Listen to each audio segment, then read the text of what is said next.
Hey yo, it's time to roar, get loud, let's ignite. Jeremy B in the house, we keeping it tight. Every weekday at 11, we ready to ride. Lions Talk Live, come and join the pride.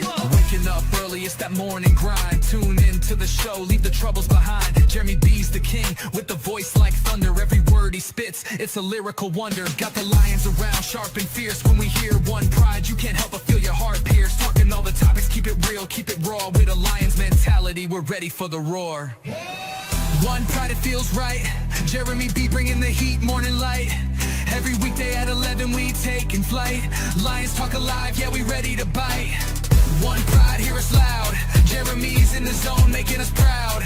This is a Huddle Sports Network broadcast. You can find us on Roku TV, Amazon Fire TV, Facebook, and of course YouTube. Get all your NFL news here first.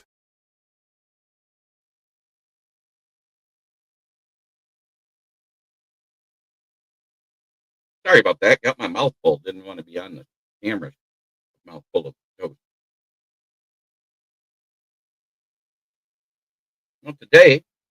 Well, yesterday, I should say, I got the injury report. It wasn't horrible, but it's not good. Terry Arnold is not cleared from concussion protocol. Brian Vance was rested. Taylor Decker rested.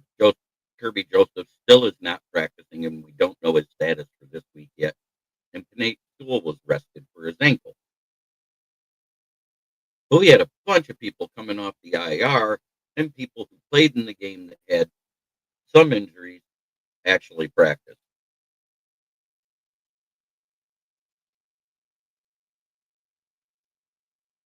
I saw it too. I'm waiting to hear from Dan Campbell. I think he said something about it yesterday.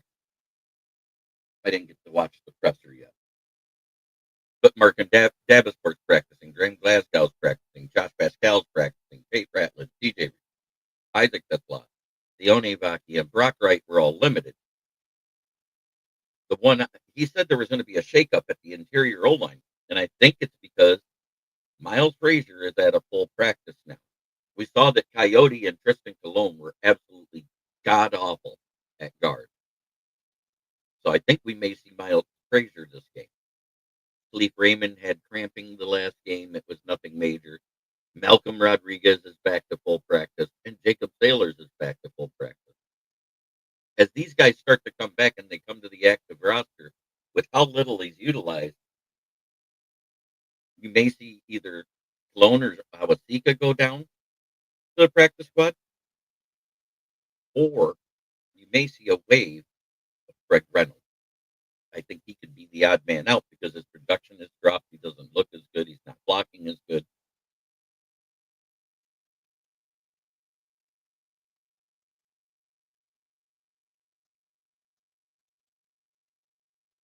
Not a bad injury. It was more of a rest day.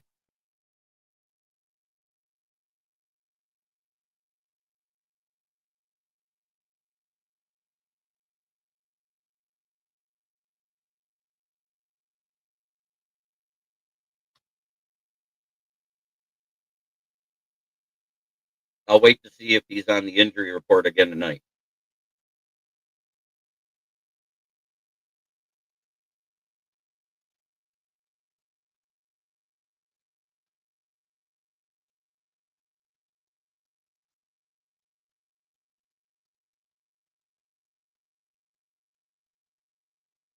I'm wondering how bad the concussion is with Terry Arnold.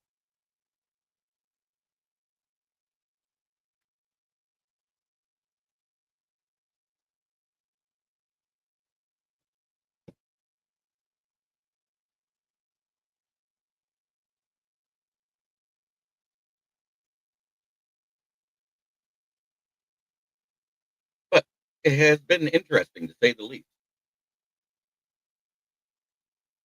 Other than that, the only thing we do know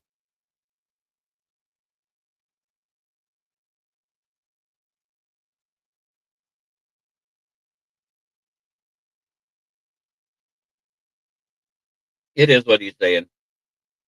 And like I said, until I hear it from out of Dan Campbell's mouth, I take a lot of those smaller articles that come from other places with a grain of salt because they've all said stuff and been wrong before. 17 people watching.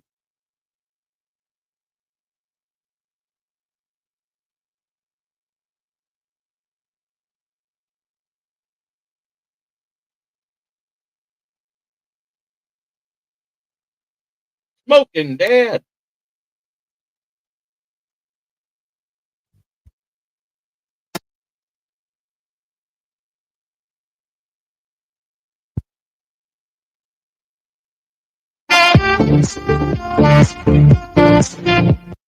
Good to see you, Dad.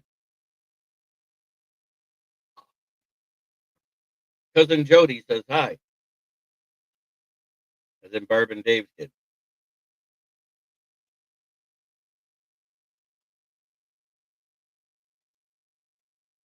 She misses you, says she loves you. It is great to see everybody here. Laporta injury is a little concerning, but until I hear more, I got to hear it from the coaches. Not just from some article.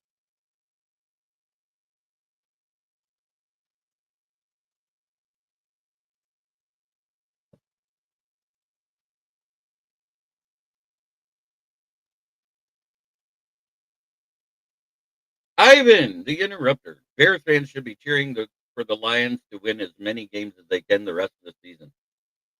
I agree. Because if you look who we're playing, it's mostly divisional opponents. We don't play them till week 18.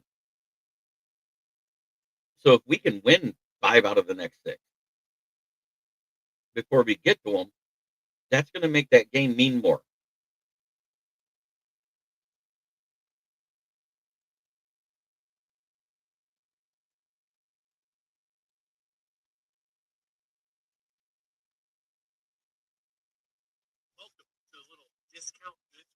But at the same time, the NFC North hate is real.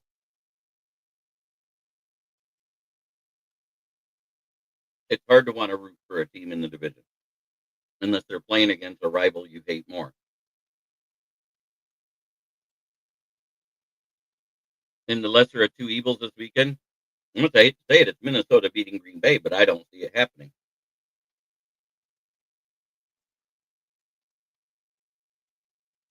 Broski, JB, how you doing? I'm all right. How are you? I'm doing great, man. Doing good, you know. Rocking and rolling, doing the do. Amen. But I got coffee. I'll have you when I leave. nice. I always say that, but I'm just drinking strong coffee. But yeah, really wanted to get your take on something, man. You know, I'm What's that? looking at games over the weekend, especially the Vikings Packers game. If JJ McCarthy could just play competent Right. and just not turn the ball over, that's a really tough matchup for the Packers. You know, Right. especially after He seeing the needs his O-line to Vikings. protect them better too. He does. You know, same could be said about Jordan Love, though. I don't know how good their O line really is. I mean, they had a Not decent sure. game versus the Giants, but it's the Giants. If you look at the teams Yeah. that created pressure on them, the Panthers, the Browns, and the Philadelphia, and the same said for the Lions, where we've had pressure on us is when Goff is bad this season. Yeah, I don't know. I just, for some reason, I think the Vikings can take them this weekend, man. I really do. I think this is. It really depends on the health of Jonathan Grenard to me, because they need that double-sided edge piece of Van Ginkel and Grenard to be successful on defense. Yeah, that would definitely help. You know, I do think Hargrave and Allen are going to put a lot of pressure on that backup center. You know, the Packers have been trotting out there the past few weeks. Yeah, I think it could be a very interesting game. Like, I think it's going to be a dogfight. I really do. Granted, McCarthy doesn't just give the game away.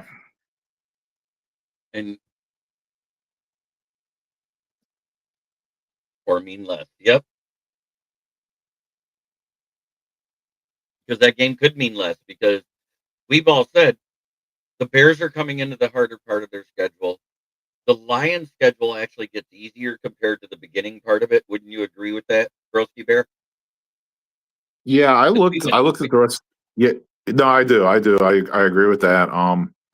Here's the thing for the Lions too. Like, just even if you just look at the next three games, I mean, okay, Giants, Packers, and Cowboys. I mean, they win those three games. You know, all of a sudden it's like they're back on track.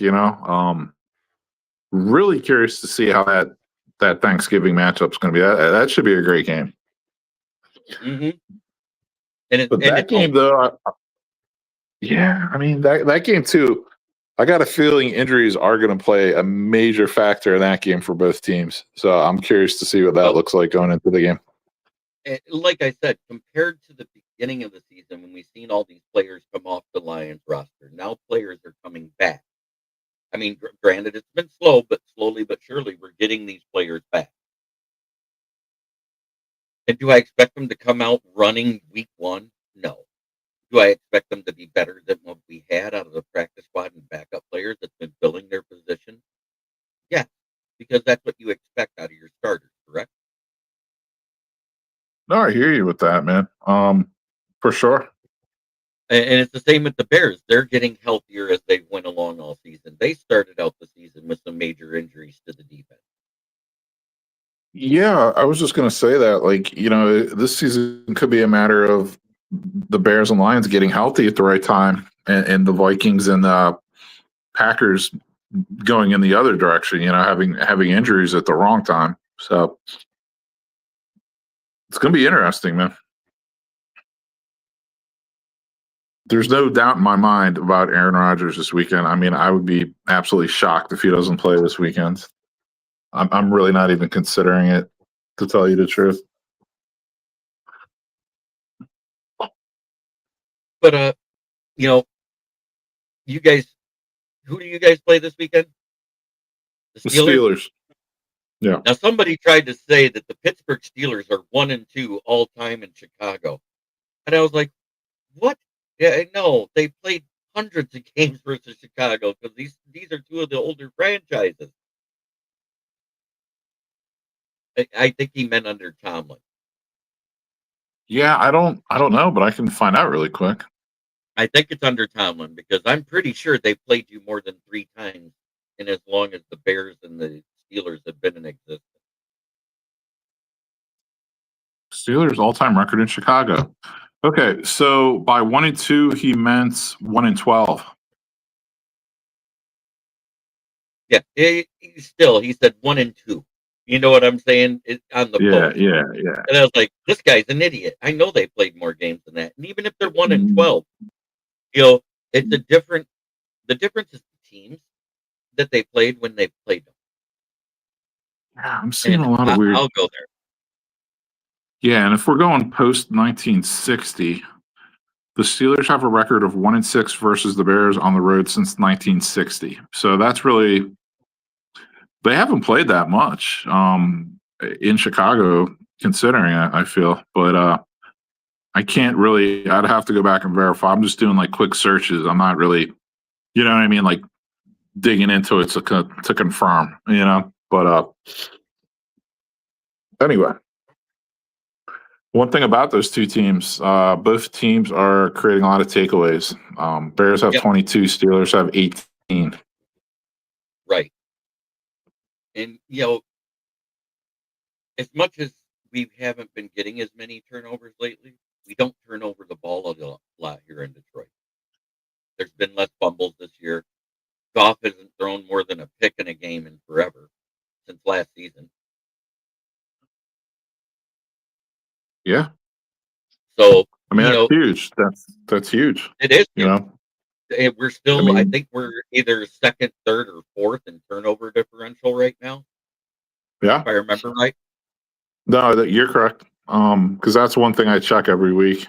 That's one of my key, And also like point team differential. indicators. Point differential. I think it's what? Philadelphia and a couple others than us. I think we're fourth or fifth in point differential as Yeah, well. Point differential too. I know the Bears aren't that good because honestly, they got blown out by 30 points by the Lions, so they're still suffering from that game. I feel, and all their games are It's a close anyway, and all their games are right. Most fucking only 1-2 point games anyway. So it's like, the only yeah, thing that helped negate it was when you guys whooped up on the Cowboys. It took quite a few of those points away, but at the same time, you haven't blown out anybody else. It's all been no, close games, comebacks, and stuff like that. yeah, yeah. When you say close games, you're not kidding. We're talking last play of the game type stuff. Yeah, where you Um, win by 3, 4, maybe 6 points at most. yeah, And yeah. I'm not even trying to be a jerk. I'm just calling it like it is. JB, we'll try That harder. defense Try harder. last last year, your defense was much better at keeping scores down last season. I don't know, man. I'd have to go Overall, back over and look over at that. over overall, you guys had a better point differential with less games won, is what I'm getting at, because your losses were all close games. Now you're winning those close games. That's a sign of success and that the team is growing. Have I seen Caleb make your receivers better yet? No. Have I seen him making better decision making? Yeah. It, Yeah, I mean, am I saying anything wrong there? no, well, I would have to go back and just. I'm not again not trying to come at you any kind of way, but I would have to go back and look at the point totals from last year to see. But Caleb, yeah, I mean, work in progress, like big time. Like is he making better decisions overall? I think yes. Is he accurate and efficient enough yet? No. Is he to the point where he's like making other players better? I would say no. Well, that kid has a gun, man. The more I watch him, I'm like, dude, his arm's almost too strong. Holy crap, can he sling it? And one thing about him is he actually put on 12 pounds this offseason. I don't think many people talk about that. He's actually listed at 226 pounds now, standing at 6'1". This dude's stocky. And his lower Yeah. body, you could tell, did get stronger because, dude, he is really tough to bring down, man. Manangai? No, Caleb. Okay. Yeah. Caleb put on 12 pounds this offseason. Good for him. Dude, yeah. He's like a weight room dude, which I was surprised to find out about him after they drafted him. After I got over that Yeah, I mean, disappointment and like, we're only one game away from being in either staying where we're at or being up at second. And people don't even realize it. It's not like we're behind by 4 games right now. You guys got 7 wins, we got oh, 6. I mean, Jeremy, This it's division dude, is roll the still wide dice. open. Yeah. And do you agree with this that the Vikings are the more desperate team in their matchup this week? Yes, They're more and desperate than the Packers. desperate teams usually call for bigger games out of people you don't expect it from. I For think sure. Jordan Mason goes off this week, not Aaron Jones, because Aaron Jones has not been as good as advertised. And yeah, right now, being a Detroit sports fan is amazing. We had the Tigers go as far as they did in the playoffs. And right now, we got Pistons and Red Wings both leading their division. Oh, really? Well, that's cool. Ricky! Yeah, you think about it. I mean, it's crazy that Detroit sports is so high right now. And yes, I'm wearing my University of Michigan shirt. Why? Because they've only had 4 games vacated in their history of football for wins. Unlike USC and Michigan State, who have the 5th most overall at 14 after the latest sanctions against Michigan State football. Yeah, they survived a couple of teams. That Oakland game scared the dog snot out of me. I'm not going to lie.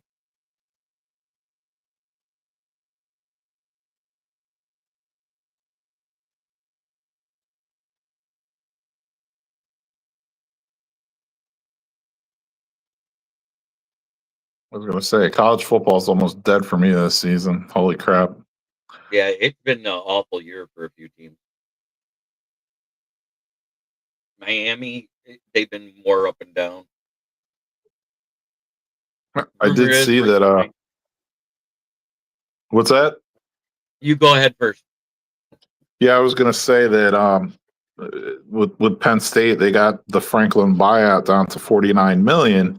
And then since he's going to Virginia Tech, now Virginia Tech's going to eat 40 of that $49 million. So Penn State's only going to have to pay $9 million of that enormous buyout. Yep, it happens. You know, that's what people don't realize. If they're signed in the season, they're fired to another team. Oh, I'm sorry. I heard people saying they were scared of Oakland in that game. I hear you. I was just bringing it up because Michigan State was sanctioned bad.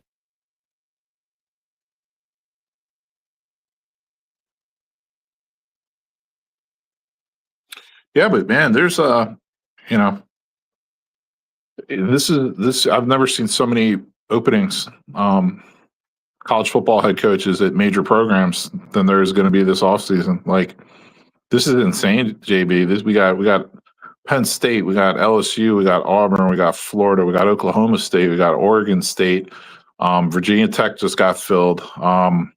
That's a lot of, and Stanford, I believe, as well, if I'm not mistaken. That's a lot of named programs out there, man. It is big team program, and Yeah. and everybody wanted a certain coach to come to Penn State, and didn't Matt Rule get extended, and that took him off the board right immediately? Dude, they went so behind the scenes, like from what like several alumni who are on like their alumni group. I found out like they went at Matt Rule hard. Like they were actually really trying to pry him out of Nebraska. They didn't care. They wanted him, and Matt Rule said, "Nope, I'm staying here." So, yeah, I hear you. It's crazy who's of it, what jobs are available, and so how you know many what? guys are not wanted. Well, and you know what's crazy? These head coaches at these big programs now, especially in the SEC and Big Ten, dude, they're going to be making 13, 14, 15 million dollars a year. Like all these coaches who get signed, like whoever signs to coach LSU or Penn State, most likely Florida, even, dude, they're going to be making like 15 mil a year, which is crazy. I mean, that's essentially what like NFL coaches get paid now.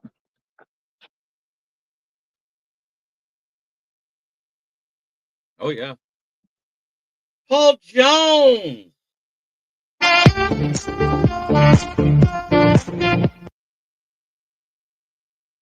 heard Penn State is going to go after Brian Hartline. I think that would be a good move for him. Brian Hartline was a coach that basically got sidelined at OSU forever. Yeah. And Well, Brian Hart, yeah. I mean, I always hope and dream that Stefanski gets fired by the Browns and decides to go coach Penn State. That's like my pipe dream. That's Broski's pipe dream right there. Because he's a Pennsylvania dude. He went to I think he went to St. Joe's Prep in Philly. He went to Penn. So yeah, he'd be going back to Pennsylvania to coach. Yeah, Brian Hartline though, man. You talk about a guy who's meant to coach, man. Look at his resume of wide receivers he's put out there at Ohio State, and then just look at him the last 2 or 3 seasons as offensive coordinator. Dude, like hell of a job. 100%. He would be a good hire. I think it would be Actually bring him into this millennium. The best hire since Joe Pop. He would be. He honestly would. And shout out Bill O'Brien because he did a hell of a job. Yep. What's that, JB? I only say Joe Pa because of his success with the team, not because of the stuff off the field. Oh, yeah, man. And you know that we have to remember to put things in context. All of that stuff came out while he was in his retirement year, if you remember right. He announced he was going to retire after that season, and that's when all of that crap broke about him. And Yeah, I mean that was a dark. I mean, I just that was insane. That whole situation, for so many reasons. And like I was touching on about coaches, Bill O'Brien, honest to God, JB, I'm not exaggerating. One of the best coaching jobs between NFL and college I've ever seen anyone do was Bill O'Brien stepping into Penn State and not letting them die after all those sanctions. He did such an amazing job. I wish they could have kept him. He wanted to go back to the NFL. Obviously, he got a head coaching job. Why not? But man, did he keep that program from just getting flushed down the toilet completely. I'll always have respect for that guy for that. oh yeah.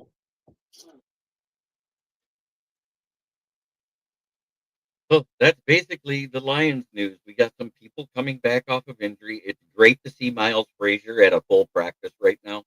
I think that's awesome because he was Broski. We talked about him when the Lions drafted him during my draft show. You popped in that one on day 3. Absolutely. I'm And a you said, fan. "Man, this guy was supposed to be a second or third rounder. He wasn't supposed to fall this far." That you even said that's a steal for the Lions. It wasn't still. He's like Donovan. He's like another Donovan Jackson, like the Ohio State kid that the Vikings drafted. He's like a plug and play, ready to go starter with high upside. And he was just, except for he was injured, obviously. But Right. yeah, he's gonna be great for you guys going forward. Like I he'll be remember great for you guys. he was good at the combine, but got injured at his pro day, if I remember right, during the shuttle drill or whatever it was they were doing, and that's when his Was knee that got Miles hurt. Frazier?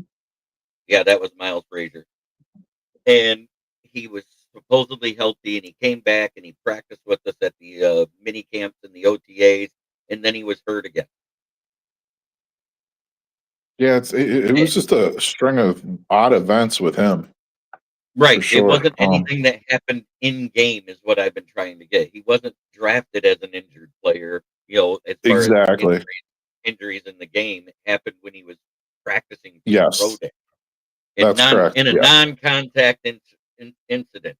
And it didn't require surgery, but it required lots of rehab because a sprain is actually worse than the tears for rehab. We've all heard this. Yeah, I know. It definitely can be most of the time.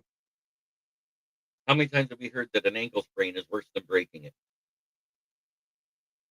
Oh, a severe sprain. Yes, it absolutely. Those grade 2 and 3 sprains, you go from a 6-week recovery time to 8 to 12 for the grade 2. If it's a grade 3, you're out for almost a season. Especially the high ankle sprains, because that puts strain on your Achilles, it puts strain on your calves. It does huge damage. I know, I've suffered one before. Yeah, no, you're not kidding. I had to have my one Achilles tendon sewn back together. Did you really? Yeah, May of 91, or maybe it was 1990. It was one of the two. I was going to say, did you blow it out rushing the quarterback, or was it No. running the 40? I was riding a bike in the middle of winter, had a pothole, my foot slipped off, and those old metal rat trap pedals went right through my Achilles tendon. Back. I was keeping in shape. I was keeping in shape, but was riding on the road because it was snowy. When the Rams play the Cardinals, do you call it the St. Louis Bowl? Yeah, that's an interesting point, man. Dude, I remember too when it used to be the St. Louis. What was it? The Look, St. Louis Rams, right? Paul Or, I Jones mean, the was St. part of Louis that show Cardinals. 2 years ago. before you started following me. They were the St. Louis Dude, Cardinals first before they ever were the St. Louis yeah. Rams. Correct.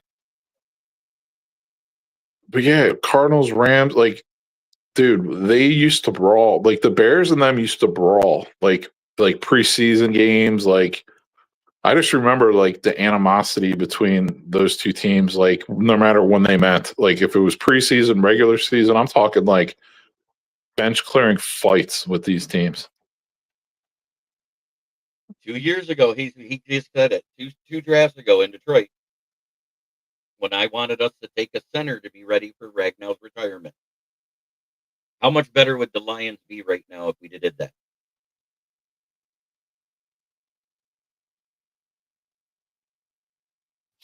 There's a couple good centers in this draft. Yeah. Yeah, No, I agree. I know. JB, I'm talking JB. about the centers that came out 2 years ago. Yeah, no, So dude. I Connor wanted the Beebe, Bears to get one. right? Frazier in Pittsburgh. He was one of them, right? Or Yeah. what is it? Yeah. And then you had that Michael Schmidt guy or whatever in the Giants. He was Yep. another good prospect. And I think there were a couple other guys too that like, you know what it was? It was there was a kid from Penn State who got drafted.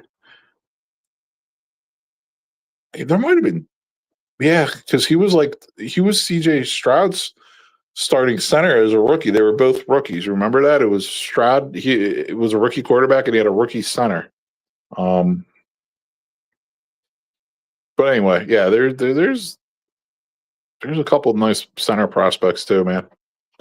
Can't go wrong drafting a center. A swinging door isn't quite right. You know, want to know what he was that last game versus Philly?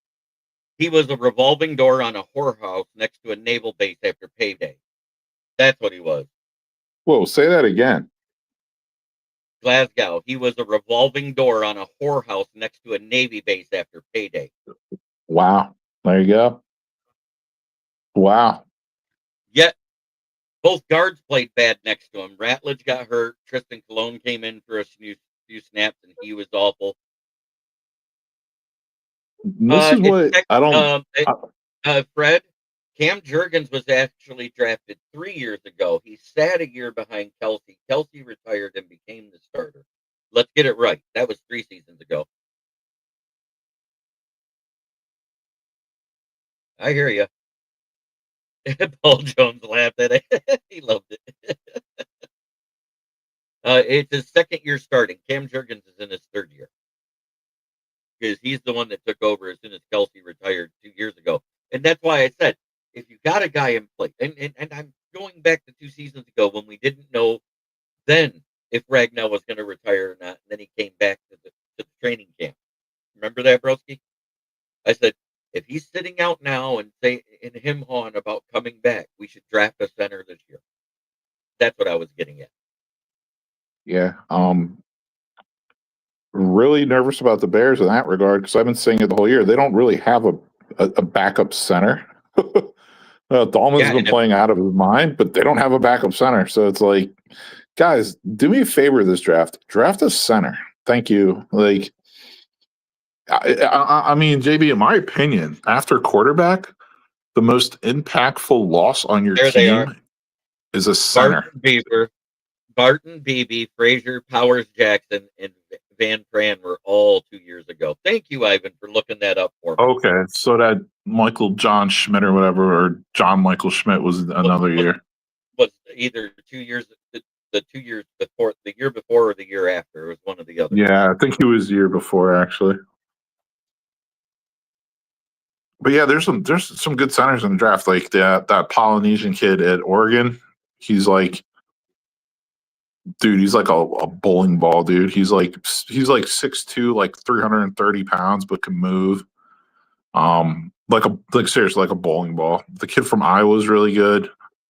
Yeah, there's some centers in this draft too, man.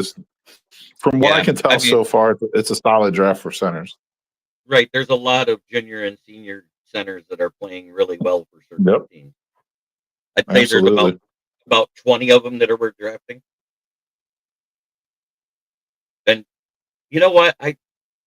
Looking at the way that game was called versus Philly, I'm not going to say that Ben learned a lot from Dan Campbell with scheme wise, but he learned a lot with how to coach a team.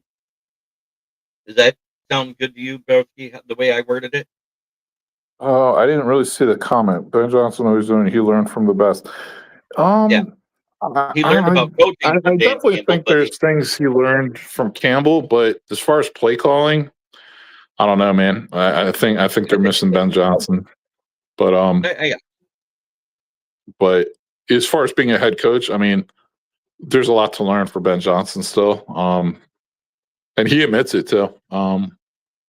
It's you a lot knew. Oh, different. okay. Thank you. I'm glad you knew. I didn't know off the top of my head because, I try to follow mostly Lions, but I knew that BB was one of them because I specifically mentioned him. You Because know, if one we thing I didn't, like. oh, go ahead. Oh no, go ahead, JB. I didn't mean. I thought you were finished, man. I didn't I mean know. to jump in. If we wouldn't have traded up for Arnold, I wanted BB in 2 drafts ago. Yeah, I was going to say one thing I like about Ben Johnson. I wasn't really aware of going into it. He's got like almost like borderline Oh, like serial killer vibes. that He's should hurt freaking your feelings right there. That should hurt your feelings right here, broski. no. What happened? I'm Bears could have insulted. taken Bears Dan could have Bryant out of Georgia. ran out of Georgia instead of their punter. He was on the board. Yeah, I mean, dude, get me started with Brian Poles. Like, get me started with his stuff. I'm like the only way that like brings me out of that is when I look at that GM for the Vikings, who's actually, oh, dude, he's a lot worse at drafting than Poles even. Like that Quessy guy, I don't know how he still has a job. DEI, anyway.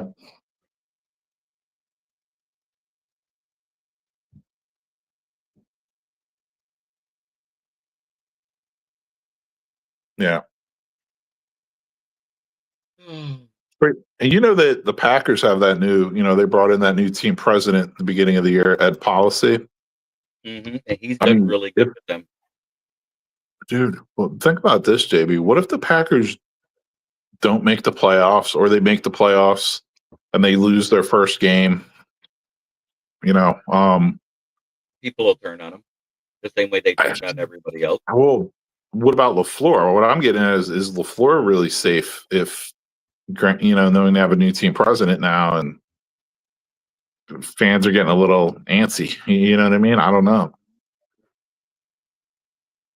I guess we'll see, but I'm just throwing it out there.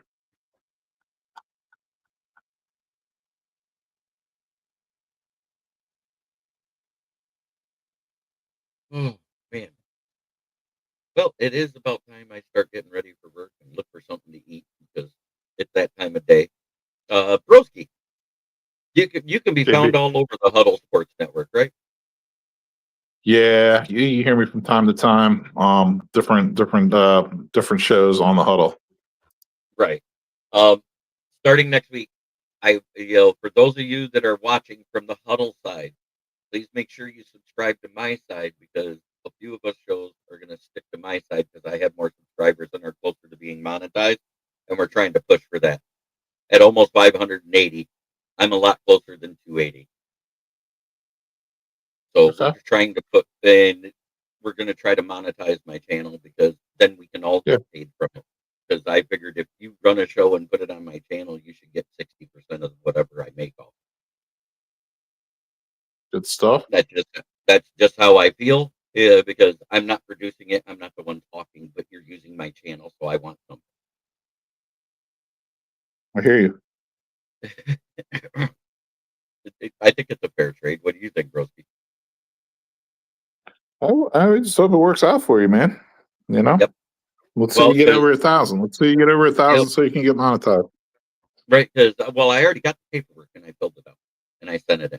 I got the contract and I know that I have to go live once I hit 1,000. I have to go live into only one YouTube channel, so I might as well get used to it now.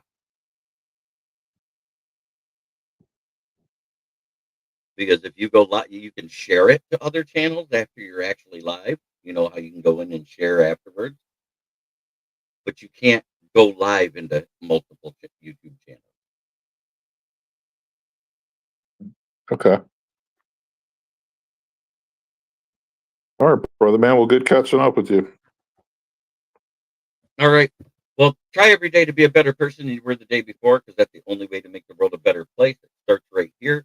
And just for you, broski, we're going to go bottom to top for the sponsors. You know what I'm talking about. Oh. Oh. In last place, there's Skullfuck. In third place, we took an L. Oh, wow. In second place, it's FT. Bucket Pack. And in Yep. first place for the first time since what, 2018? At any point in any season? It's what? The Bear. Well, let's see how long Bears can stay on top, man. Yeah. We gotta have fun with the NFC North 8, and that's how I do it. Is with doing that. It's fun. You know, I don't hate fan bases. I don't hate the other teams unless it's war week. You know how I am, broski. I'm not the shit talker. I talk stats most of the time. I understand, JB. You're a knowledgeable Lions fan. I appreciate that. I try to be. You're a very knowledgeable Chicago Bears fan, and you also know college. We were able to talk college ball, but like I said, when your team started checking out on James Franklin, you checked out too. Well, see how this rest of this. We'll see how these games play out this weekend, man. Yeah, I you think guys it should be fun. Yeah, you guys should curb stomp the Giants. Honestly, you really should. So, anywho, Well, thanks we'll for catch up watching, again everybody. soon. Oh yeah, I'll be live tomorrow with BA. You're more than welcome to join us. Appreciate it, JB. All right, have a great day, everybody.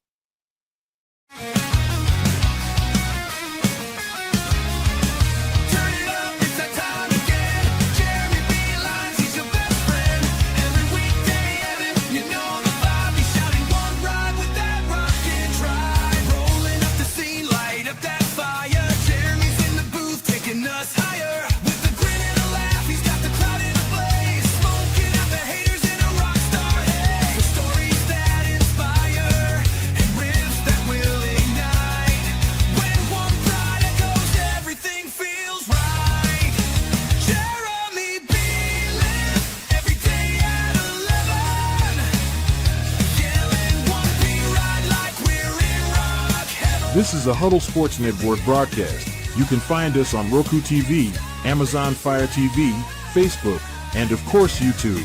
Get all your NFL news here first.